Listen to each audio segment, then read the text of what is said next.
په کابل ښار کې د یو پانګوال هیوادوال له لوري د 7 میلیونه افغانیو په لګښت سره یو نوی سړک په پاخه او اساسي توګه جوړ شو.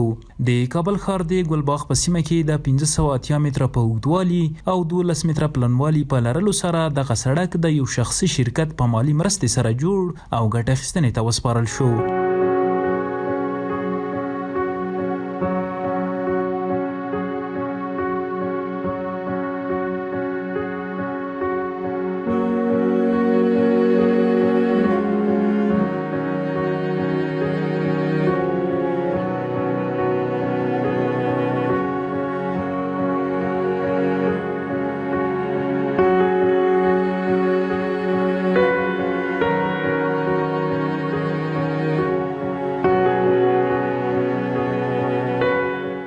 این سرکه که امروز شما شاهد افتتاحش هستین 650 متر طول داره و به هزینه 7 میلیون افغانی از بودجه شخصی فرم مقداری افغان میار به خاطر سهولت و آسانی بیشتر رفت آمده اهالی منطقه اعمال شده و جا داره که ازشان تشکری بکنیم.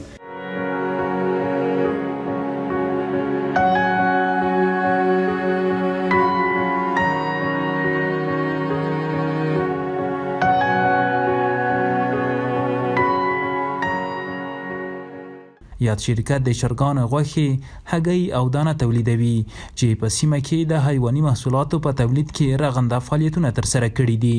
د سیمې خلکو خوښي څرګندوله چې دوی ته نوی سړک جوړ شو. هغوی وویل چې دغه سړک لومړني کارونه د کابل ښاروالۍ له لوري بشپړ شوي وو او د سیمټ کولو چارې د دغه شخصي شرکت له لوري ترسره شوې. دغه سړک تقریبا 1580 متره طول لري او عرض 12 متره ده. نو د کابل د ښاروالۍ له طرفه په 1402 کال کې منظور شوی وو او دوی تقریبا $1,15,000 تخصیص ورته ورکړی وو. خو هغه کومې پیسې چې دې ته تخصیص ورکړی شوی وو په هغو باندې تنها زیربنا د سړک او 2 طرفه جویچې جوړې شوې، نو کانکریټ د سړک پاته شول. نو تقریبا زموږ سړک په نیمای کې پاته شو.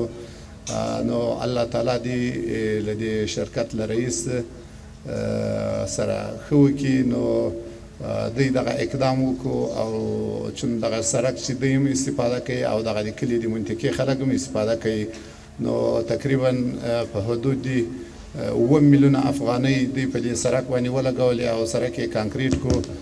موږ ډېر سپاسګزاره یو، له دوی نه تشکر کوو.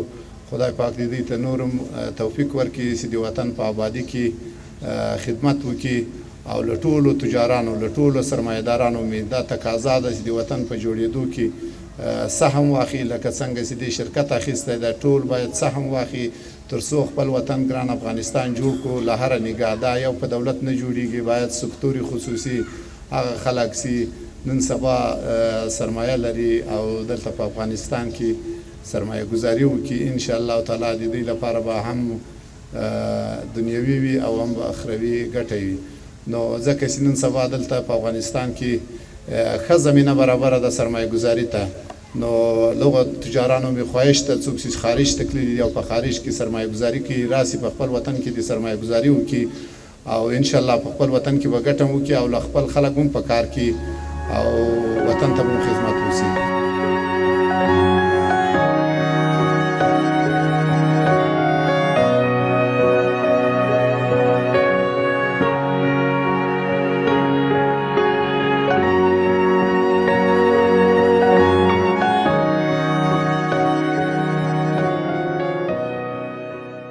د کرنې او اوبو لګولو او مالدارۍ وزارت سرپرست وزیر هم دغه سړک د پرانیستلو په مراسمو کې ګډون کړی وو او د هیواد له پانګوالو او سوداګرو یې وغوښتل چې د هیواد د اقتصادي پیاوړتیا لپاره هر ډول هڅې وکړي. اسلامي امارت به د دوی هر ډول ملاتړ وکړي. خلطه پول با همراهتان است، میلیونی و میلیاردی با همراهتان است.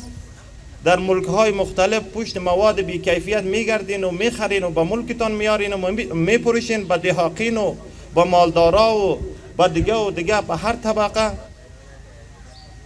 همه چه ضرورات پوشیدنی باشه، چه خوردنی باشه، چه نوشیدنی باشه، چه امکاناتی و چه تجهیزاتی و همه بخش ما وارداتی است. تجار ما یک تجدید نظر بکنه که بیا در جایی که ما از مالزیا روغن وارد میکنیم این هم اینجا سرمایه گذاری میکنیم. ملک ما کشت زرعش هم از ملک ما، مواد هم از ملک ما، مواد خام هم، پروسس و پختهش هم از ملک ما به دست می آید. همچنان کالا، همچنان پوشاک، توشاک، خوراک، همه ایشان از همین قبیل. خدای پای خیر بده افغان شرکت و هم قطارانشان که در این عرصه گام مثبت برداشتن. ما حامی و همکارشان هستیم. البته نقشه ما پراختر است.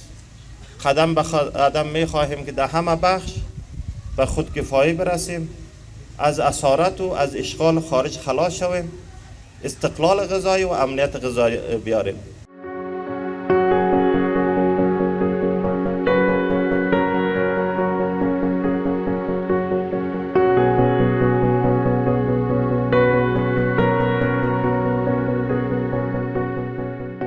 ما یک فابریکه دانه مرغ هم تأسیس کردیم که قبلا ما وابسته به دانه بیرون بودیم. یعنی زمانی که ما میخواستیم که دانه مرغ از بیرون از کشور وارد بکنیم با مشکلات خیلی زیاد مواجه بودیم، از جمله تعرفه های بلند گمرکی، مسدود شدن راه ها. اینا جمله چالش های بسیار کلان بود که فرارای سکتور مرغداری در افغانستان ایجاد شده بود و همیشه ما از این ناحیه متضرر بودیم. که خوشبختانه ما تانستیم که یک فابریکه دانه مرغ هم در اینجا ایجاد بکنیم که روزانه 200 تن دانه مرغ با کیفیت خیلی بلند با استانداردها و معیارات دنیا نسبت به کشورهای همسایه و منطقه خوبتر تولید بکنیم که هم یک اقدام بسیار خوب و نیک از طرف گروپ کمپانی های افغان میار بود. و قرار است به زودی انشاءالله شما شاهد سرمایه گذاری های جدیدی که در بخش تولید دانه مرغ میار افغان صورت گرفته. انشاءالله ما فابریکه را به زودی افتتاح خواهد کردیم و زمینه کار به بیشتر جوانه از مملکت ایجاد خواهد کردیم. و همچنان در پالی زو ما از نباتات تیلی هم نباتاتی که ما از او میخوایم هم تیل استفاده بکنیم یا روغن تولید بکنیم و اما باقی مانده پروسس شده زور ما به حیوانات هم استفاده بکنیم که هم یک اقدام خیلی مؤثر است که انشالله بتونیم ما در تولید دانه مرغ هم به خودکفایی برسیم و حتی بتونیم به بیرون از کشور صادرات هم داشته باشیم.